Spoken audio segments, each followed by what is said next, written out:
Friends, ఇవాళ మనం చేయబోయే కర్రీ అంటే తెలుసా? ఇవాళ మేము లెగ్ పీసెస్ తెచ్చారు మా వారు. Leg pieces fry. ఇది ఎలా తయారు చేయాలి ఏంటనేది మీకు ప్రాసెస్ చెప్తాను. Okay friends. లెగ్ పీసెస్ ఫ్రైకి మనకు కావాల్సింది ఏమీ లేవు ఫ్రెండ్స్. దీంట్లో ఉప్పు, కారం, పసుపు ఈ మూడే నేను కలుపుకున్న. గరం మసాలాలు వేయలేదు, చికెన్ పౌడర్ వేయలేదు, ఇంట్లో ఏమి వేయలేదు. ఓన్లీ ఈ మూడు ఇంగ్రీడియంట్సే. ఈ మూడు కలుపుకున్న ఒకే ప్లేట్లో దాంట్లో వేయటంకంటే దీని మీద చిమ్ముకుందాం మనం. ముందు చికెన్ పీసెస్కి ఇలా ఘాట్లు పెట్టించేయండి. అక్కడ పెట్టించేసాం మేము.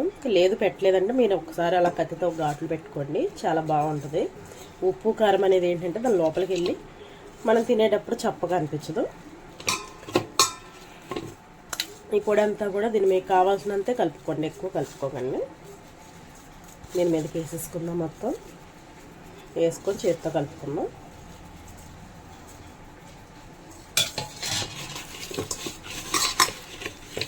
కలుపుకొని ఒక 10 minutes అలా వదిలేద్దాం. వీటిని వదిలేసినాక ఫ్రై చేసుకున్నాము. ఒక 10 నిమిషాలు ఎక్కువసేపు అవసరం లేదు. ఓన్లీ ఎక్కువ శాలతీలు కూడా అవసరం లేదు. మనకి ఇంట్లో ఉన్న ఈ మూడు సరిపోతుంది. ఫ్రైకి, పప్పులోకి, వాటిల్లోకి బాగుంటాయి.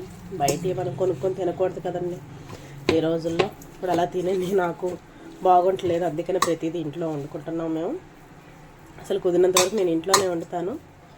ఎప్పుడైనా బయటికి వెళ్ళినప్పుడు తప్పదు అంటేనే నేను తింటాను. బిర్యానీ అయినా ఇంట్లోనే, ఏదైనా ఇంట్లోనే వండుతాను నేను. మా పిల్లలు కూడా ఇంట్లో ఇష్టపడతారు ఎక్కువగా, అందుకని నేను నేర్చుకున్నాను. ఇది మీకు చూపిస్తున్నాను. ఇలా కలుపుకొని ఇలా వదిలేద్దాము 10 నిమిషాలు. ఫ్రెండ్స్, ఇదిగోండి ఆయిల్ అయితే పెట్టాను నేను. ఆయిల్ హీట్ ఎక్కుతుంది. మనం పీసెస్ అయితే వేసుకున్నాము. చెప్పాను కదా 10 నిమిషాలు పెట్టమని మ్యాగ్నేట్ చేసి. ఇదిగోండి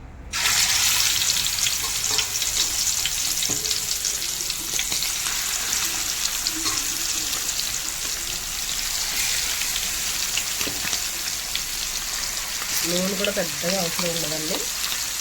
కాసేపు వేగనిస్తామని.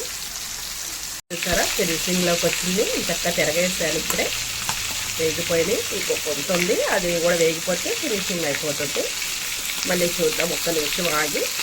చూసారా ఫినిషింగ్ ఎంత బాగున్నాయో, భలే వేగిపోయినాయి కదా. మనం ఫుడ్ కలర్ కూడా వాడకుండా చక్కగా కలర్ వచ్చేసింది. ఒకసారి మీ ఇంట్లో ట్రై చేసుకోండి. బయట ఫుడ్ అయితే తీసుకోకండి ఫ్రెండ్స్. సబ్స్క్రైబ్ చేసుకోండి. Bye friends.